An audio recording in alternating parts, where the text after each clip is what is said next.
Mis hermanos, que el Señor los bendiga, que podamos salir de esta casa de oración con compromisos con nosotros mismos y con el Señor, pero cosas que podamos cumplir y que no solamente sean vanas promesas o vanas cosas que nos hagan sentir momentáneamente como tristeza o arrepentimiento, sino que sean circunstancias que perduren en nuestras vidas. Eso es lo que se pretende con la palabra del Señor.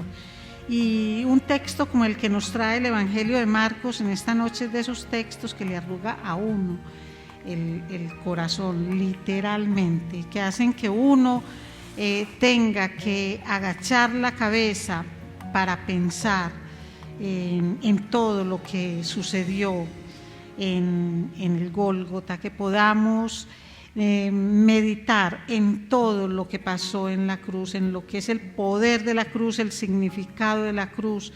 ¿Qué es eso que hay ahí? Podríamos llamar bajo la superficie de la cruz, pero que es algo que es trascendental para nuestras vidas. Los invito para que vamos a la palabra del Señor en el Evangelio de Marcos, capítulo 15, y vamos a leer desde el versículo 21.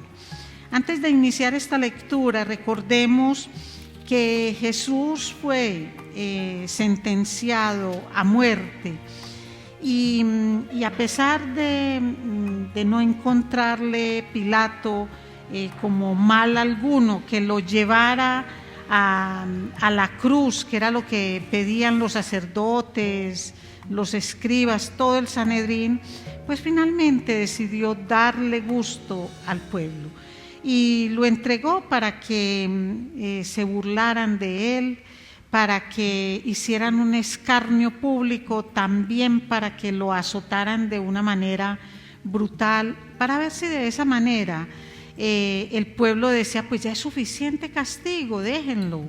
Y no, lo que hizo el pueblo, incitado por los sacerdotes, fue pedir que liberaran a Barrabás y crucificaran a Jesús. Versículo 21 del capítulo 15. Y obligaron a uno que pasaba, Simón de Cirene, padre de Alejandro y de Rufo, que venía del campo, a que le llevase la cruz. Y le llevaron a un lugar llamado Gólgota, que traducido es lugar de la calavera. Y le dieron a beber vino mezclado con mirra, mas él no lo tomó. Cuando lo hubieron crucificado, repartieron entre sí sus vestidos, echando suerte sobre ellos para ver qué se llevaría cada uno. Era la hora tercera cuando le crucificaron. Y el título escrito de su causa era El Rey de los Judíos. Crucificaron también con él a dos ladrones, uno a su derecha y el otro a su izquierda. Y se cumplió la escritura que dice, fue contado con los inicuos. Y los que pasaban le injuriaban, meneando la cabeza y diciendo, bah, tú que derribas el templo de Dios y en 3 días lo reedificas, sálvate a ti mismo y desciende de la cruz. De esta manera también los principales sacerdotes, escarneciendo, se decían unos a otros con los escribas, a otros salvó, a sí mismo no se puede salvar. El Cristo, Rey de Israel, descienda ahora de la cruz, para que veamos y creamos. También los que estaban crucificados con él le injuriaban. Cuando vino la hora sexta, hubo tinieblas sobre toda la tierra hasta la hora novena. Y a la hora novena Jesús clamó a gran voz diciendo, Eloi, Eloi, lama sabactani, que traducido es, Dios mío, ¿por qué me has desamparado? Y algunos de los que estaban allí decían al oírlo, mirad, llama a Elías. Y corrió uno y empapando una esponja en vinagre y poniéndola en una caña le dio a beber, diciendo: dejad, veamos si viene Elías a bajarle. Mas Jesús, dando una gran voz, expiró. Entonces el velo del templo se rasgó en dos de arriba abajo.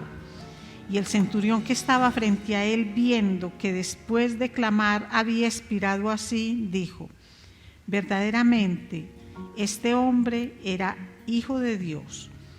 También había algunas mujeres mirando de lejos, entre las cuales estaban María Magdalena, María la madre de Jacobo, el menor, y de José y Salomé, quienes cuando él estaba en Galilea le seguían y le servían, y otras muchas que habían subido con él a Jerusalén.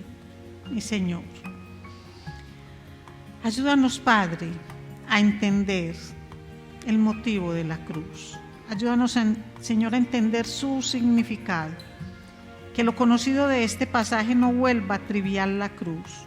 Te lo pedimos, Padre, en el nombre poderoso de Cristo Jesús. Amén.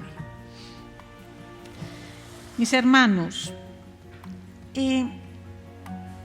cuando nosotros nos acercamos al tema de la crucifixión, muchas veces se vienen a nuestra mente todas las imágenes que las películas han recreado.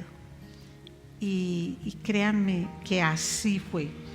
Pero cuando uno lee los evangelios, en los evangelios los evangelistas tienen como cierta sobriedad con el texto. Uno se pregunta, pero ¿por qué no hacen un despliegue del tamaño de los clavos? Algunos historiadores hablan de clavos de 13 centímetros, otros hablan de clavos de 18 centímetros. Y yo no podría aquí decir exactamente qué estaban pensando Mateo, Marcos, Lucas y Juan, cuando de una manera sobria hablaron de la crucifixión, sin quitarle todo lo doloroso, injusto, todo lo que eran las burlas, el escarnio, el sufrimiento de Jesús en torno a la cruz, pero como no intentando mover los sentimientos en cuanto al dolor, la sangre, la manera como fue masacrado, sino intentando mostrar todo lo que hay detrás de eso, todo lo que perdura y lo que contribuyó realmente a nuestra salvación. Eso es lo que yo le pido al Señor en esta noche, que nos permita muy por encimita ver, y digo muy por encimita, porque hablar del significado de la cruz es algo que uno en 35 minutos no puede hacer. Es algo que requiere mucho tiempo de estudio, que requiere cantidades de aspectos de la palabra. Pero vamos a iniciar con el permiso de Dios que lo inspiró y el Espíritu Santo que ha permitido que la palabra llegue a nosotros, que veamos algunos aspectos que son trascendentes y que veamos algunos apartes de los que detalla Marcos y que fueron reflejados, que fueron dichos tanto en el Antiguo Testamento como en algunas partes del Nuevo Testamento, pero que a veces pasamos por encima y no comprendemos. Y todo esto es para que sepamos el determinado consejo y anticipado conocimiento de Dios en cada uno de los hechos de la crucifixión. Esto no tomó al Señor por sorpresa, no lo tomó. Entonces, llegar a entender el significado de la cruz. Lo primero que vemos en este relato es el camino a la cruz. Miren, ¿qué hacían con los sentenciados? A los sentenciados los hacían pasar por algunas calles de Jerusalén, pero la idea era sacarlos de ahí, no crucificarlos ahí mismo en las calles de Jerusalén, sino sacarlos, pero los sacaban para que fueran una especie de escarnio público para los judíos, porque a los romanos no los crucificaban, era a los judíos y a otros extranjeros a los que llevaban a la cruz. Entonces, al pasar a una persona de estas llena de huellas de látigos, sufriendo, cansada, pues haría que otras personas se abstuvieran de rebelión, de asesinato y de otros, digamos, no pecados para los romanos, pero sí causantes de disturbios en su comunidad. Entonces servía para que se cuidaran. Ojo que si no se cuidan, mire lo que les va a pasar. Y en ese momento pasaban a Jesús, pero en Jesús se presentó algo, y es que el impacto de todo el látigo, el castigo que le hicieron, esas horas de intenso sufrimiento, lo debilitaron hasta el punto en que los soldados romanos vieron la necesidad de alguien que le ayudara, y fue ahí donde llamaron a este hombre, y fue donde llamaron a Simón de Cirene, y lo obligaron a que le ayudara a Jesús con una parte del madero. Ellos no cargaban la cruz completa, porque lo que llevaban era el madero aquí sobre sus hombros. La otra parte de la cruz estaba en el sitio donde iban a ser crucificados, y luego, digamos, armaban esa cruz y la levantaban de una forma especial. Pero de todas formas era un madero pesado, y lo que muestra es que Jesús, que es Dios hecho hombre, quien tiene el poder sobre todo, en ese momento estaba debilitado. Eso es lo que podemos ver. En ese momento era necesario que de esa manera le ayudaran. Jesús entonces fue sacado a un sitio llamado Gólgota, que traduce la calavera. Hasta el día de hoy, muchos agentes de turismo ofrecen llevar al sitio exacto del Gólgota, pero no es posible determinar con exactitud el punto donde el Señor fue llevado. Pero era lejos de Jerusalén, y aquí vemos en esto un cumplimiento de la palabra que está en Levítico 4, y es que la muerte de Cristo fue un sacrificio por el pecado de todo el pueblo, y lo que mostraba ahí en Levítico es que la ofrenda por el pecado era diferente a las otras ofrendas, y el sacerdote lo que tenía que hacer era quemar esa ofrenda fuera del campamento. Dice Hebreos 13, del 11 al 12, porque los cuerpos de aquellos animales cuya sangre a causa del pecado es introducida en el santuario por el sumo sacerdote, son quemados fuera del campamento, por lo cual también Jesús, para santificar al pueblo mediante su propia sangre, padeció fuera de la puerta.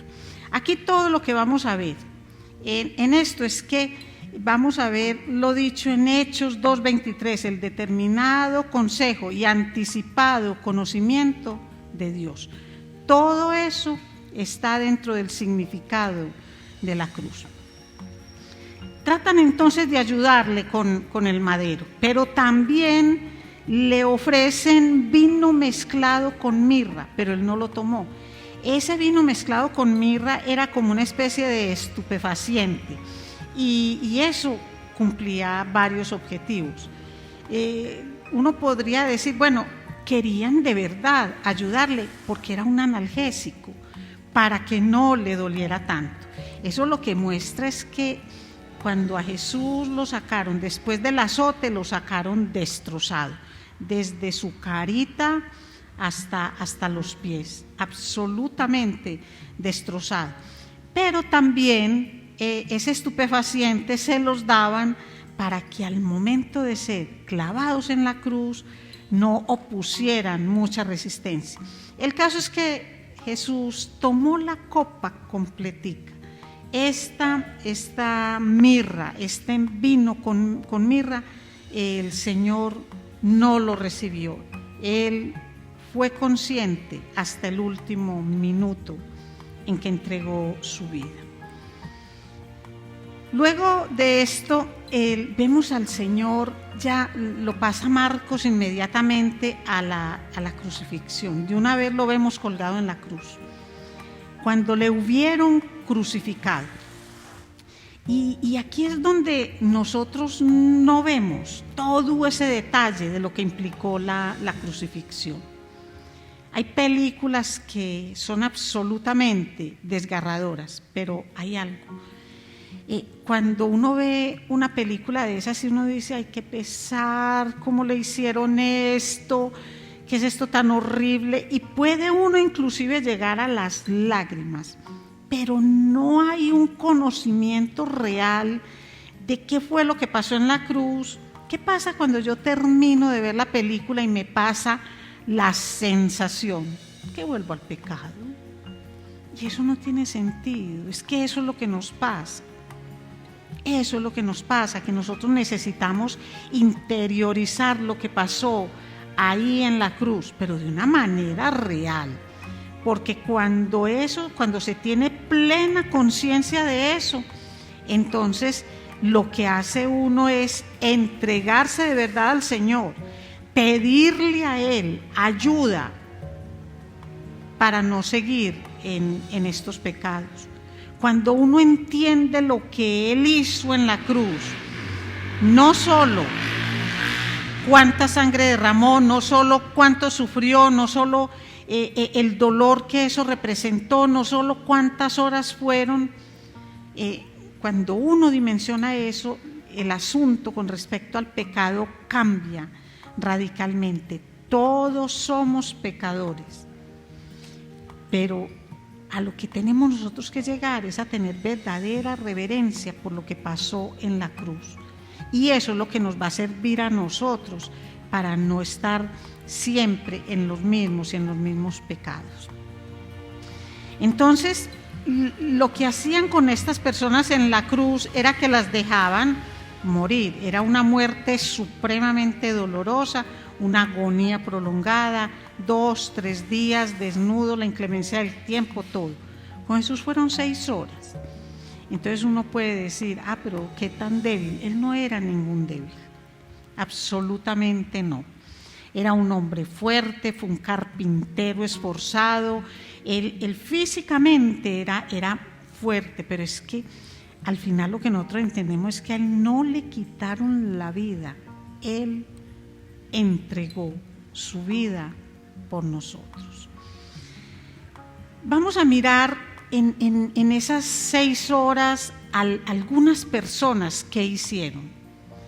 Porque si bien no hay una descripción un detalle de todo lo que fue el sufrimiento en la cruz y la manera como lo hacían, sí podemos ver lo que la gente hacía mientras Jesús estaba ahí en la cruz. Por ejemplo, los soldados. Uno ve en los soldados una actitud de indiferencia impresionante, porque mientras estaba Jesús en su agonía y estaban esos 2 ladrones a su lado, lo que hacían los discípulos, lo que hacían los soldados era rifarse las vestiduras de Jesús. Ellos se rifaban eso. El Salmo 22, 18 lo dijo desde antes: repartieron entre sí mis vestidos y sobre mi ropa echaron suerte.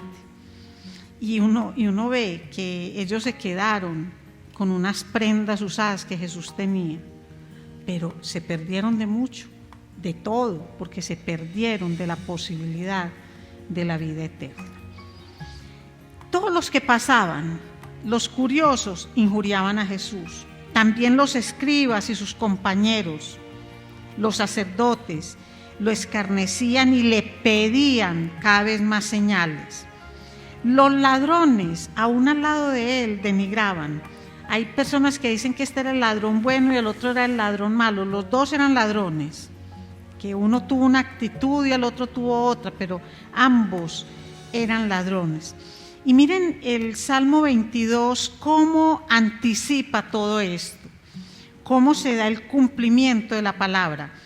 Todos los que me ven me escarnecen, estiran la boca, menean la cabeza diciendo: se encomendó a Jehová, líbrele él, sálvele, puesto que en él se complacía. ¿Sí ven cómo se van dando todas estas cosas? Le decían al Señor: sálvate a ti mismo y desciende de la cruz. Eso es muy similar a lo que Satanás le decía al Señor en el desierto: sálvate. Y ninguno de los presentes, ninguno de ellos, ni siquiera los sacerdotes, entendieron que Jesús no estaba en la cruz porque estaba impotente para bajarse, sino que solo Él, solo Dios pudo sostenerlo ahí para que de esa manera pagara el precio que a nosotros nos correspondía. La cruz entonces es obediencia, no solo a Dios Padre, sino a la humanidad. Y si Jesús se hubiera bajado de la cruz, todos nosotros estaríamos condenados, absolutamente todos nosotros. Pero el diablo sigue en ese tiempo diciendo eso, pero también hoy sigue ofreciéndole a la gente salvación sin cruz. Y eso, mis amados, no es posible. A otro salvó, a sí mismo no se puede salvar. Y es que miren esto. Políticamente, lo que le decían los sacerdotes, políticamente era cierto. Es decir, ¿cómo así que este es el Mesías, el que viene a salvar a su pueblo? Y mírenlo en la circunstancia que están. Si él hubiera sido un rey humano, políticamente hablando, pero cuando Jesús les decía: es que mi reino no es de este mundo, no lo comprendían. Ellos no entendieron eso, como tampoco nunca entendieron que Él es el Cordero de Dios que quita el pecado del mundo. Eso no cabía en sus mentes. Y piensen algo: cuando uno mira el sistema sacrificial, ¿qué tenía que hacer el Cordero para poder, digamos, conceder perdón a la persona que lo estaba ofreciendo? Tenía que morir. No es posible que un Cordero salve a alguien. En este caso, cuando hablamos del sacrificio del Antiguo Testamento, si el Cordero no ha muerto. Entonces, lo que no entendían ellos es que, si bien políticamente estaban viendo al Mesías ahí, ese Mesías lo que hizo fue que decidió sacrificarse a sí mismo como el Cordero que quita el pecado del mundo para salvar al mismo mundo que lo estaba rechazando. Le decían: Cristo, el Rey de Israel, descienda ahora de la cruz para que veamos y creamos. ¿Eso qué es? Dame una señal. Cuando la señal era todo lo que él estaba haciendo. Recuerden que ahí estaba el Sanedrín, estaban todos los estudiosos de la palabra. Ellos eran conocedores de todo esto que nosotros estamos leyendo.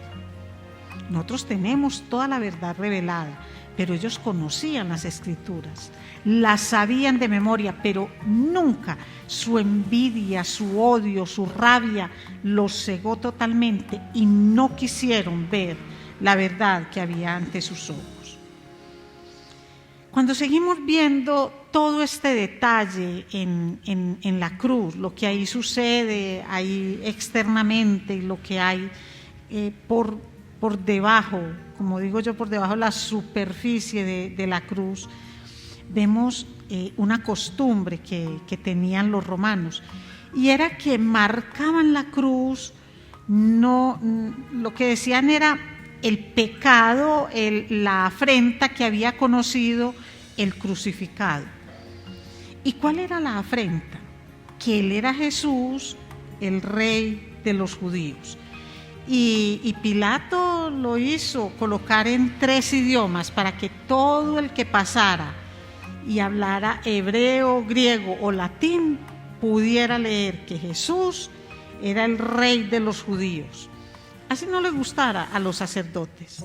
Le decían: no, el que dice ser el Rey de los judíos. Pilato dijo: lo que está escrito, escrito está, eso ya no se cambia. ¿Y por qué lo hizo? Pues por eso fue que se lo entregaron inicialmente, pero además Pilato sabía que a él lo habían obligado. Eso no lo exonera de pecado, porque por encima de la verdad él defendió su propia comodidad.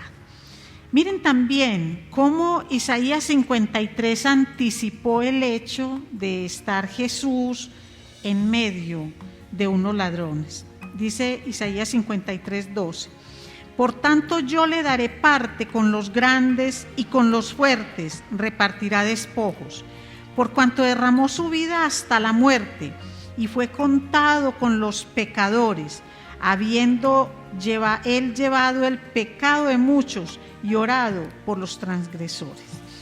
Es decir, estaba en medio de dos ladrones. Los ladrones lo injuriaban y uno de ellos, es decir, los dos sabían que ahí ya esa muerte era irreversible, ahí ya no había nada. Cuando ya estaban ahí en la cruz, de ahí solamente la muerte los podía liberar de esa cruz. Pero uno de ellos no tenía ningún remordimiento, ningún problema, y le decía a Jesús cosas, pues que si él era quien decía hacer porque estaba en esa condición y que se salvara. Pero el otro mostró consideración con la situación de Jesús, reconoció que era diferente, al menos a ellos dos, en lo que habían hecho. Y Jesús tuvo palabras muy consoladoras para él. De cierto te digo que hoy estarás conmigo en el paraíso. Estarás conmigo en el paraíso. Y de todas estas palabras de Jesús uno necesitaría horas para poder mostrar lo que es el significado y todo lo que hay detrás de esto. Pero lo que vemos aquí en Marcos es cómo él resalta aspectos que son fundamentales para la exposición de Marcos, cómo Marcos le llevaba este detalle de la crucifixión a sus lectores. Y relata cómo a la hora sexta hubo tinieblas sobre toda la tierra. Dicen otros evangelistas que también terremotos, fenómenos naturales, cosas que no dependen del hombre, sino que dependen de Dios, que requieren una intervención directa de Dios en esto. ¿Y quiénes podían ver que se oscurecía todo y que habían otros fenómenos? Todo el mundo los podía ver, el judío y el gentil, el que cree y el que no cree, absolutamente todos. Y a muchísima gente le causó mucho temor. Pero no hay evidencias de fe a raíz del temor, que es algo que hemos hablado mucho. Ni milagros han despertado la fe, ni el temor ha despertado la fe en muchos. Pero sí hay algo, y es el significado de esa oscuridad. Y es la oscuridad espiritual que envolvía a Jesús. Lo perciben los ojos de toda la gente, pero lo que hay ahí es esa separación de Dios, y se está mirando de esa forma lo que tanto decía Jesús, las tinieblas de afuera. Era la expresión de Jesús cuando iba a hablar del infierno, es decir, una exclusión total y absoluta de la luz de la presencia de Dios. Y eso era lo que él estaba experimentando en ese momento. Era eso. Por eso es que hemos dicho que el dolor experimentado por Jesús, aquello por lo cual oró en Getsemaní, esa copa de la que él hablaba, no es solamente el dolor físico. Nosotros sabemos, por los historiadores, por todo, que la crucifixión no fue únicamente para Jesús. Eran miles y miles de personas que se crucificaban. Pero ¿cuál de ellas dio la vida por nosotros? ¿Cuál de ellas entregó la vida? No, ninguna. ¿Cuál de ellas experimentó lo que aquí está experimentando Jesús?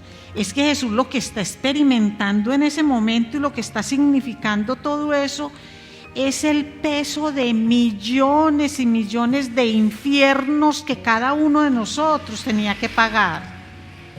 Entonces la gente lo puede describir, un incrédulo puede decir, fue un eclipse que duró 3 horas.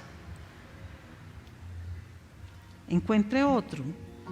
Pero eso pueden decir, y eso es lo que al día de hoy mucha gente trata de explicar. Y ahora miraremos por qué el rechazo a la cruz, porque la gente rechaza de esa manera la cruz.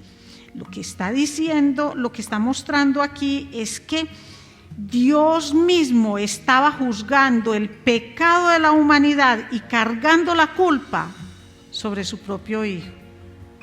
Eso es lo que están manifestando, lo que está manifestando Dios a través de esa oscuridad. Dice 2 Corintios 5:21, explicándolo para nosotros, dándonos esa explicación clara de qué fue lo que pasó en ese momento. Al que no conoció pecado, por nosotros lo hizo pecado, para que nosotros fuésemos hechos justicia de Dios en él.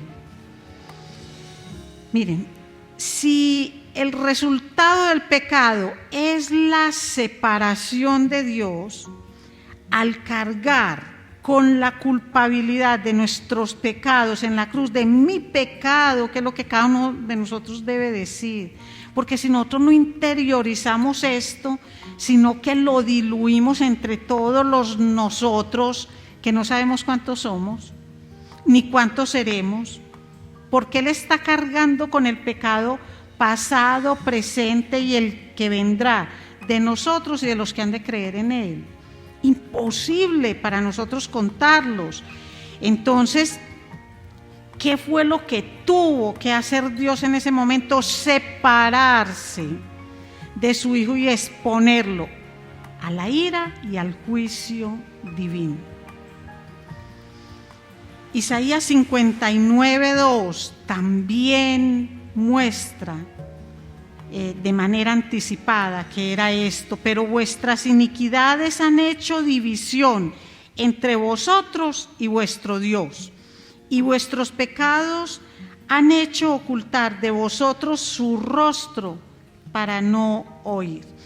Es decir, esto, mis amados, esto es un misterio que yo no sé explicar. Ese es el dolor más grande que Jesús experimentó en la cruz. ¿Cómo explicar que Cristo, que es Dios y que es parte de la Trinidad, tiene una ruptura con el Padre? ¿Cómo explicar un misterio de esos? No hay manera de explicarlo. Uno no tiene forma de mirarlo, porque es que Jesús era Dios, pero era hombre, pero era un hombre que no tenía tacha. Es decir, no merecía, pero tenía que ser sobre un hombre que recayera la ira de Dios. Eso es lo que podemos mirar. Y lo que tenemos nosotros que mirar esto es el hecho de que en ese momento Jesús estaba ocupando el puesto del pecador. Por eso es que decimos, por eso yo digo y todos debemos reconocer, yo debería ocupar ese puesto en la cruz. No quiere decir que Él se volvió un pecador por nosotros, sino que se presentó como ofrenda por nuestro pecado. Entonces, si lo volvemos personal, ¿cómo diríamos? Él no se volvió pecador por mi pecado, sino que Jesús fue la ofrenda para Dios por mi pecado. De esa manera, ese es un significado de la cruz, es la ofrenda de Jesús. Miren, cuando esto se presenta, Dios sufre, Dios Padre sufre, claro que sí, Miren, y lo que vemos aquí es el sufrimiento de Dios, pero el amor, porque de tal manera amó Dios al mundo, que ha dado a su Hijo unigénito para que todo aquel que en Él cree no se pierda, mas tenga vida eterna. Y si nosotros pensáramos qué significa de tal manera, porque de tal manera amó Dios al mundo, créanme que en esa sola partecita de este versículo nosotros podríamos predicar toda la vida. Un sermón diferente cada vez que nos reuniéramos, tratando de entender la dimensión del amor de Dios para un mundo pecador.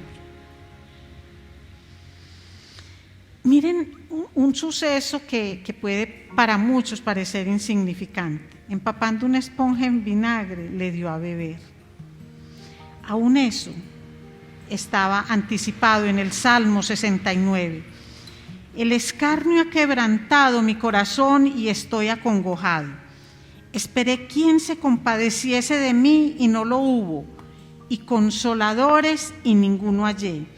Me pusieron además hiel por comida, y en mi sed me dieron a beber vinagre.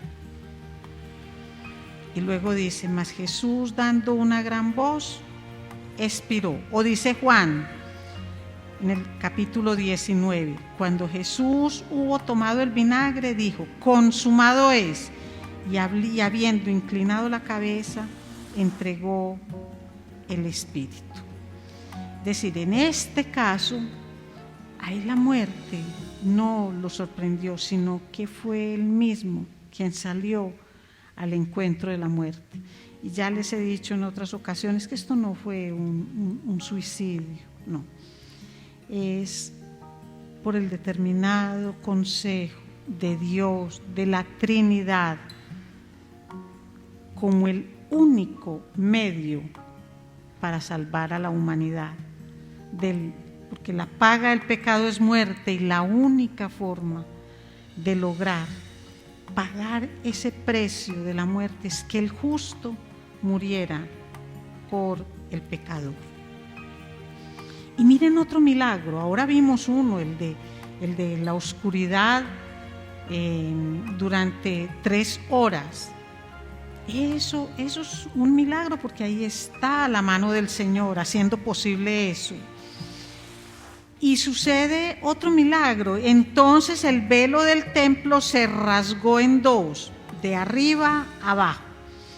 Ahora pensemos en el terror de los sacerdotes.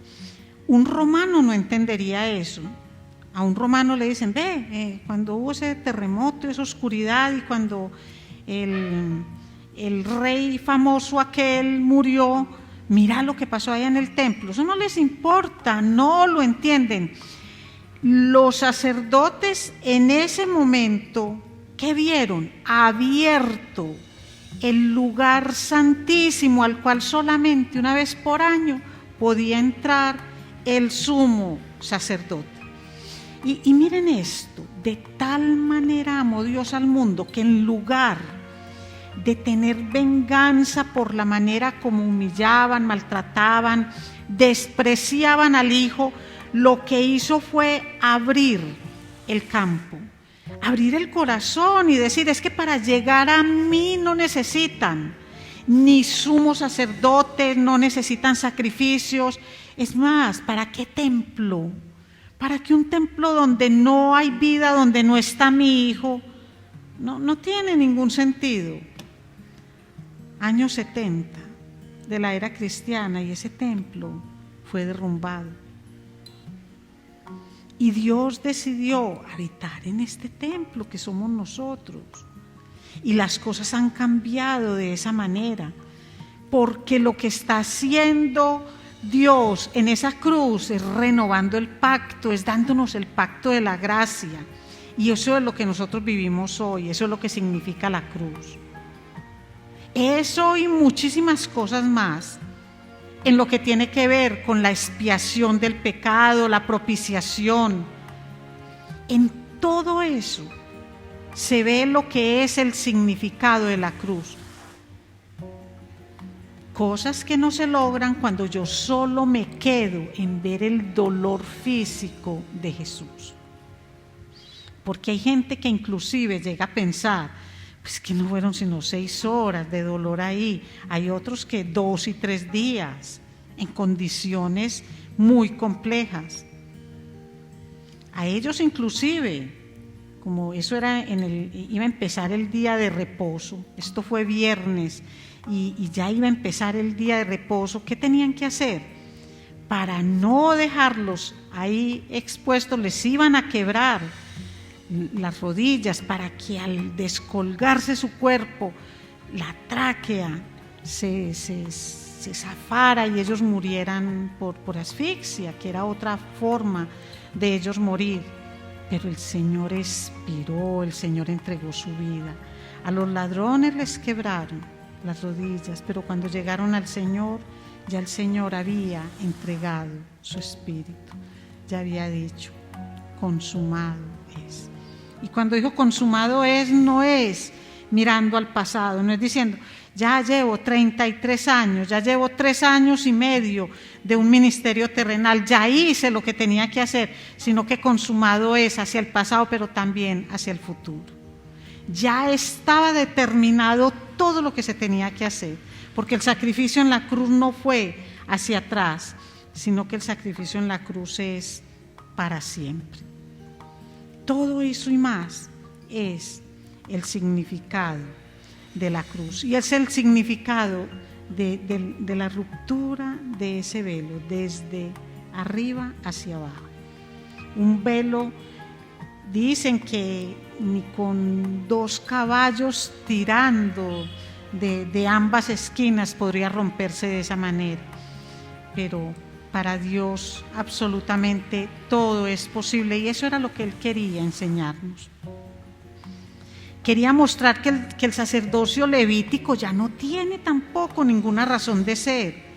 ¿Por qué no? Porque es que ahora, como dice Primera de Pedro, mas vosotros sois linaje escogido, real sacerdocio, nación santa, pueblo adquirido por Dios, para que anunciéis las virtudes de aquel que os llamó de las tinieblas a su luz admirable. Entonces, miren esto, que es que no es sencillamente decir que murió para el perdón de pecados, sino que murió para darnos responsabilidades específicas. Porque es que ya la labor no es de aquel sacerdote por oficio, sino que es también para todos y cada uno de nosotros como creyentes que somos. Ya no hay más sacrificios. Así que, hermanos, teniendo libertad para entrar en el lugar santísimo por la sangre de Jesucristo, por el camino nuevo y vivo que Él nos abrió a través del velo, esto es, de su carne, ya el Cordero de Dios ha sido inmolado en esa cruz. Ya no hay que sacrificar más animales. Entonces miren todo el significado de esto. Ahora, ¿por qué se rechaza la cruz? Los romanos y los gentiles veían que a la cruz iba el que había cometido un pecado, una transgresión muy grande, porque para el romano no era pecado, pero sí eran problemas de orden público y social muy complejos: asesinar, robo y sobre todo sedición. Un alboroto, uno que llegara a alborotar a todo el pueblo, ese merecía la crucifixión, para que todos vieran que con el pueblo romano no podían intentar ese tipo de cosas.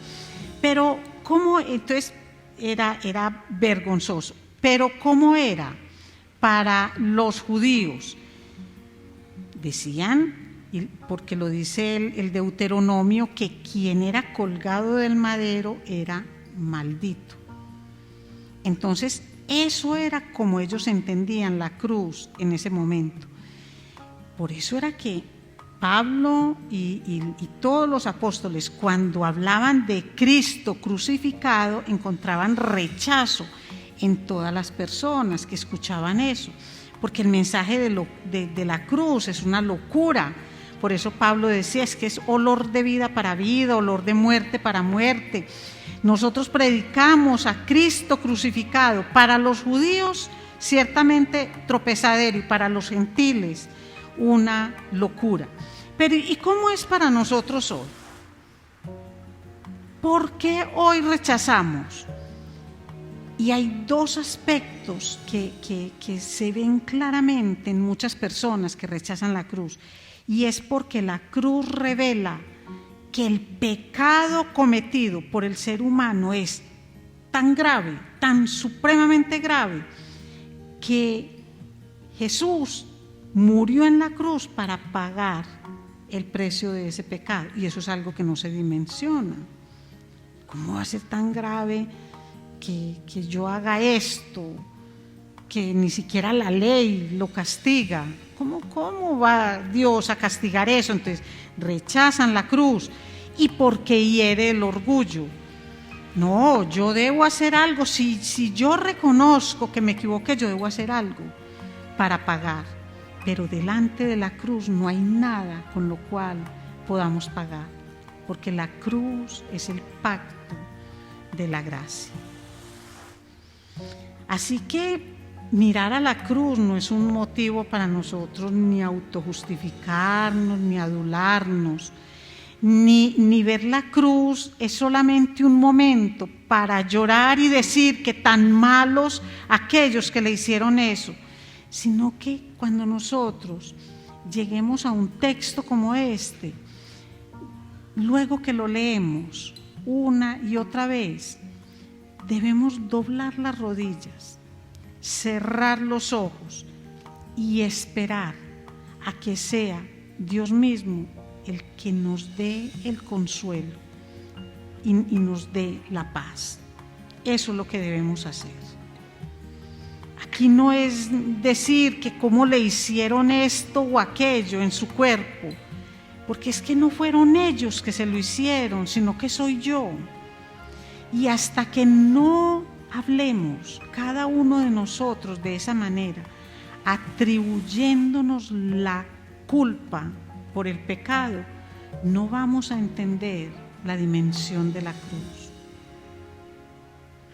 Ahorita en la alabanza decíamos el poder de aquella cruz. Libertad me dio Jesús, pero si yo no entiendo que el pecado me amarra, que el pecado me destruye, ¿cuál libertad voy a encontrar en la cruz? Entonces la cruz no es un adorno, la cruz no es una vergüenza, la cruz no es una religión, la cruz es vida, y es la vida que Jesús nos dio. Ahí la entregó para que nosotros podamos vivir. Él pagó el precio de mi pecado, y yo lo que debo hacer cuando tengo conciencia de eso, y debe hacerlo todo el mundo, es servirle al Dios que dio la vida por mí. Padre, gracias, mi Señor. Permite que podamos, Señor, reflexionar en este texto, que podamos mirar todas las conexiones que los evangelistas muestran con el Antiguo Testamento y con otros pasajes del Nuevo Testamento por los cuales a veces pasamos sin reflexionar. Padre, gracias. Gracias porque cuando nos acercamos a la cruz, empezamos, Señor, a mirar esa manera en la cual has amado al mundo, a un mundo pecador, burlador, un mundo que hace vana la sangre derramada por Cristo en la cruz, y la vuelve vana cuando se enseñorea con el pecado, cuando se goza con el pecado que otros cometen y cuando trivializa el perdón concedido por Cristo. Ayúdanos a entenderlo, mi Señor. Gracias, gracias, Santísima Trinidad, por este diseño perfecto de salvación. Gracias por la cruz, gracias por Cristo, gracias por ese amor y gracias por dar la vida por cada uno de nosotros los que lo confesamos como Señor y Salvador. Gracias, mi Señor. Amén.